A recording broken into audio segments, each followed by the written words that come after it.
Assalamualaikum warahmatullahi wabarakatuh. Nama saya Muhammad Khairul Zamir bin Kashmir, bernombor metrik D2019-10188-525, ingin menerangkan berkaitan dengan bahagian A, iaitu pengenalan.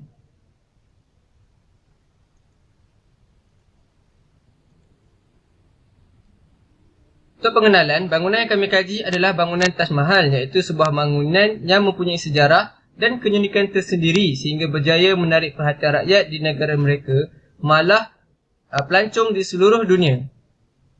Bangunan Taj Mahal ini merupakan salah satu karya seni bina terhebat di dunia dan disenaraikan sebagai salah satu 7 keajaiban dunia baru atau New 7 Wonders of the World. Setiap tahun, Taj Mahal dikunjungi oleh antara 4 hingga 6 juta pelancong di seluruh dunia. Jika dilihat pada sejarahnya, Taj Mahal dibina oleh Maharaja Mughal Shah Jahan pada tahun 1632 dan siap sepenuhnya pada tahun 1653 bagi menghormati kepergian isterinya yang ketiga, iaitu Puteri Parsi Mumtaz yang meninggal pada tahun 1632 ketika melahirkan anaknya yang ke-14. Shah Jahan berasa amat sedih dengan pemergian isterinya dan berjanji untuk mendirikan monumen yang paling indah di dunia sebagai tanda ingatan dan lambang cintanya kepada Mumtaz, serta menamakan monumen tersebut sebagai Taj Mahal yang bermaksud mahkota istana. Seramai 20 pekerja yang diperlukan untuk membina Taj Mahal ini dan arkitek utamanya adalah Ustaz Ahmad Lahouri. Dan lokasi untuk bangunan Taj Mahal ini adalah di Agra, Uttar Pradesh, India. Dan saiz secara keseluruhannya adalah dimensi mausoleum 56.9 meter kali 56.9 meter. Ketinggiannya adalah setinggi 73.0 meter dan meter kubah sepanjang 17.70 meter. Puncak kubah setinggi 8.85 meter dan luas seluas 17 hektar. Dan kegunaan untuk bangunan Taj Mahal ini adalah menjadi pemakaman Puteri Parsi Mumtaz Mahal pada tahun 1632. Dan pada masa kini, Taj Mahal menjadi tempat pelancong dunia untuk melawat bangunan tersebut. Dan ini merupakan gambar rajah untuk bangunan Taj Mahal. Taj Mahal merupakan salah satu bangunan yang sangat terkenal di dunia. Ia mempunyai 3 bentuk geometri yang membuatkan Taj Mahal dilihat sangat memukau di mata dunia. Bentuk-bentuk geometri tersebut ialah bentuk silinder, iaitu menara, bentuk hemisfera, iaitu bahagian pedalaman kubah, bentuk simetri, iaitu bangunan Taj Mahal itu sendiri, dan Taj Mahal mempunyai imej refleksi. Taj Mahal diserikan dengan beberapa buah menara, di mana semua menara tersebut berbentuk silinder. Menara tersebut dibina di Royal Gate atau gerbang kerajaan dan beberapa buah lagi dibina di sekeliling Taj Mahal. Bentuk silinder yang dinyatakan ialah pada bahagian badan menara, khususnya bagi setiap menara yang dibina di sekeliling Taj Mahal. Taj Mahal mempunyai kubah yang berbentuk bawang dan bahagian pedalaman kubah berbentuk hemisfera. Bentuk hemisfera tersebut dapat dilihat dengan lebih jelas apabila dilihat dari dalam bangunan Taj Mahal. Faktor paling menarik mengenai bangunan Taj Mahal ini ialah ianya dibina berbentuk simetri dan dikatakan bangunan Taj Mahal ialah bangunan paling simetri di dunia. Keempat-empat bahagian bangunan ini adalah serupa yang dibina menggunakan prinsip replikasi dan simetri dalam geometri dan seni bina, yang menghasilkan rupa bentuk dan imej yang serupa bagi kesemua sisi. Bangunan Taj Mahal ini mempunyai imej refleksi. Taj Mahal merefleksikan imej dalam keadaan menegak. Assalamualaikum warahmatullahi wabarakatuh dan selamat sejahtera. Nama saya ialah Muhammad Zaim bin Joshman. Nombor metrik saya ialah D2019-1088550. Saya akan menerangkan mengenai bahagian 2.2 konsep geometri. Yang pertama ialah panjang. Ini ialah menara Taj Mahal. Menara ini berbentuk silinder. Gambar 3 dimensinya ialah seperti ini. Dia mempunyai diameter sebanyak 5.650 meter dan tinggi iaitu 43.020 meter. dan jari-jarinya ialah 2.825 meter. Apabila kita lihat menara ini melalui pandangan sisi, ia berbentuk segi empat tepat dan panjang ini ialah 5.650 meter dan tingginya ialah 43.020 meter. Melalui pandangan atas, ia berbentuk bulatan yang berdiameter 5.650 meter. Untuk mengira lilitan bulatan ini, kita menggunakan formula 2 pi j. J-nya ialah 2.825. Lalu panjang lilitan bulatan ini ialah 5.650 pi meter. Dan ini ialah kubah yang berbentuk hemisfera. Diameter kubah ini ialah 17.70 meter dan jarinya ialah 8.85 meter. Melalui pandangan sisi, ia berbentuk semi bulatan. Untuk mengira perimeter semi bulatan ini, kita menggunakan formula 1/2 darab 2 pi j tambah d. D ialah panjang 17.70 meter. Kita masukkan ke dalam formula 8.85 darab pi tambah 17.70. Jadi perimeter semi bulatan ialah 45.503 meter. Melalui pandangan atas, ia berbentuk bulatan. Untuk mengira panjang lilitan bulatan ini, kita menggunakan formula 2 pi j. Jadi panjang lilitan bulatan ini ialah 17.70 pi meter. Seterusnya, ini ialah bangunan Taj Mahal. Ia berbentuk simetri dan garisan merah ini ialah garisan simetri bangunan Taj Mahal. Dan seterusnya, ini ialah bangunan Taj Mahal juga. Ia mempunyai image refleksi dan garis hitam yang mempunyai warna hijau ini ialah garis refleksi untuk bangunan Taj Mahal. Seterusnya, kita pergi kepada bahagian sudut. Menara ini berbentuk segi empat tepat melalui pandangan sisi.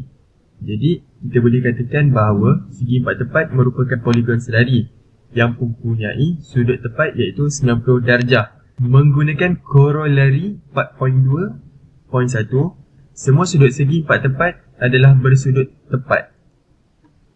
Seterusnya, melalui pandangan atas, menara ini berbentuk bulatan. Hasil tambah sudut ini ialah 360 darjah.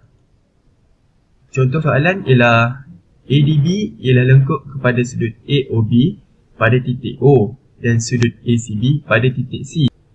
Buktikan sudut AOB sama dengan 2 sudut ACB. Yang pertama, kita labelkan setiap sudut dengan theta 1, theta 2, theta 3 dan theta 4. Kemudian kita tulis ADB lengkuk kepada sudut AOB pada titik tengah O dan sudut ACB pada titik C. Kemudian kita tulis theta 1 tambah theta 2 sama dengan C dan theta 3 tambah theta 4 sama dengan O menggunakan teori penambahan sudut. Jadi 2 theta 1 sama dengan theta 3 dan 2 theta 2 sama dengan theta 4. Side sudut tengah adalah 2 kali side sudut yang terterap dalam bulatan.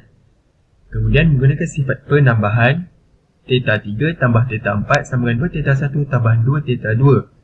Kemudian theta 3 tambah theta 4 sama dengan 2 theta 1 tambah theta 2 menggunakan sifat pengagihan. Dan menggunakan kaedah penggantian, sudut AOB sama dengan 2 kali sudut ACB. Lalu terbuktilah sudut AOB sama dengan 2 kali sudut ACB. Dan kubah ini berbentuk bawang tetapi dalam kubah berbentuk hemisfera. Jadi hasil tambah sudut dalam semi bulatan ialah 140. Sudut terterap iaitu yang ABC ini dalam semi bulatan ini adalah berukuran 90 darjah. Seterusnya ialah luas. Menara ini berbentuk silinder. Jadi untuk mengira luas silinder, kita menggunakan formula 2 pi j kuasa 2 tambah 2 pi j t. J ialah 2.825 meter dan T nya ialah 43.020 meter. Jadi luas silinder ini ialah 259.024 pi meter. Jadi luas menara ialah 259.024 pi meter. Kubah ini berbentuk hemisfera. Untuk mengira luas hemisfera, kita menggunakan formula 1/2 darab 4 pi j kuasa 2 dan J nya ialah 8.850 meter. Dan kita masukkan J ini ke dalam formula, lalu luas kubah ini ialah 156.645 pi meter. Dan akhir sekali ialah isi padu. Menara ini berbentuk silinder. Untuk mengira isi padu silinder, kita menggunakan formula pi j kuasa 2 T. J nya ialah 2.825 meter dan T nya ialah 43.020 meter. Jadi kita masukkan J dan T ke dalam formula, lalu isi padu menara ini ialah 343.326 pi meter. Dan kubah ini berbentuk hemisfera. Untuk mengira isi padu hemisfera, kita menggunakan formula 1/2 darab 4/3 pi j kuasa 3 dan j nya ialah 8.850. Jadi isi padu kubah ini ialah 462.163 pi meter. Okey, seterusnya saya akan menyambung bahagian B. Saya Ahmad Syahni bin Muhammad, bernombor matrik D201910895335. Okey, keratan rentas Taj Mahal. Di dalam keratan rentas bangunan Taj Mahal ini, ia mempunyai dua jenis pandangan keratan rentas yang dapat ditunjukkan di dalam bangunan Taj Mahal ini. Keratan longitudinal melalui bangunan utama.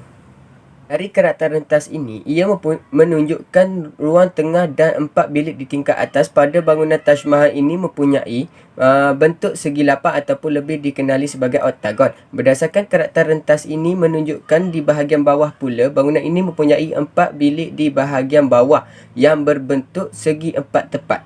Sementara itu, untuk bahagian bawah, keratan rentas untuk Taj Mahal sebenarnya menunjukkan bahawa ia mempunyai beberapa bentuk poligon yang bergabung antara satu sama lain.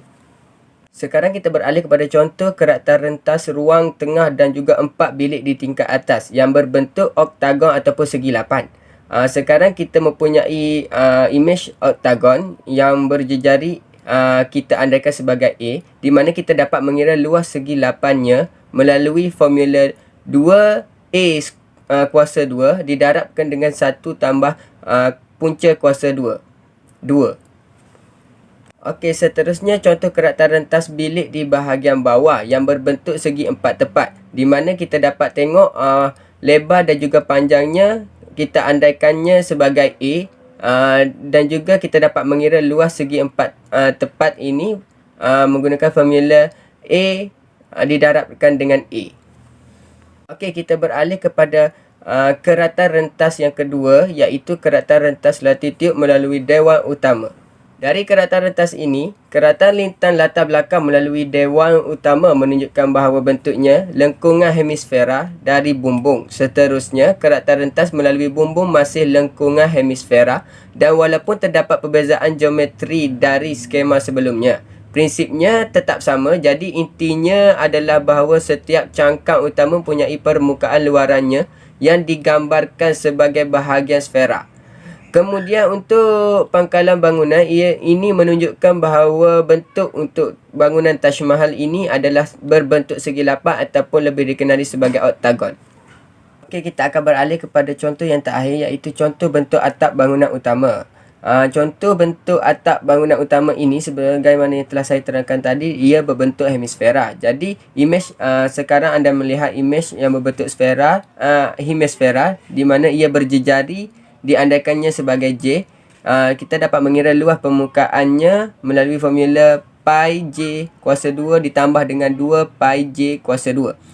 Seterusnya kita dapat mengira isi padu hemisfera menggunakan formula 2/3 pi J kuasa 2. Nama saya Muhammad Fauzi bin Arabi, nombor matrik D201910888529, ISMP Matematik 814. Saya akan membentangkan tentang ringkasan dan kesimpulan. Baiklah, bangunan yang telah kami kaji ialah Taj Mahal, iaitu yang terletak Agra, India. Pada tahun 1632, Taj Mahal telah mula dibina oleh Maharaja Mongol Shah Jahan untuk memperingati isteri ketiga kesayangannya itu, dan siap pada tahun 1653. Bentuk geometri yang terdapat pada Taj Mahal ialah silinder, hemisfera, dan bangunan ini berbentuk simetri. Dari bentuk silinder dan hemisfera, kami mendapati bahawa terdapat bentuk segi 4 tepat dan semi bulatan jika dipandang dari bahagian sisi, dan bentuk bulatan jika dipandang daripada atas. Kami juga telah mengkaji perimeter luas dan isi padu menara dan kubah tersebut berdasarkan panjang yang telah kami peroleh. Kesimpulannya, setiap bangunan ini mempunyai ciri-ciri yang tersendiri bagi menjadikannya istimewa, menarik dan kokoh. Jika kita berkaji dengan teliti, kita akan mendapati bangunan ini mempunyai bentuk dan isi geometri yang tertentu. Melalui bangunan ini, kami mengetahui sejarah dan ciri geometrinya. Kami juga dapat mengaplikasikan subjek geometri yang telah kami pelajari dalam kelas terhadap bangunan ini. Berdasarkan tugasan ini, kami dapat simpulkan bahawa geometri dan budaya mempunyai perkaitan. Ilmu geometri telah berkembang sejak daripada zaman dahulu lagi dan telah diterapkan dalam budaya masyarakat. kita dapat lihat pada bangunan peninggalan sejarah yang ada pada hari ini. Oleh itu, kita selaku penerus generasi perlu menjaga budaya serta menambah ilmu pengetahuan seiring dengan kemajuan zaman. Sekian, terima kasih.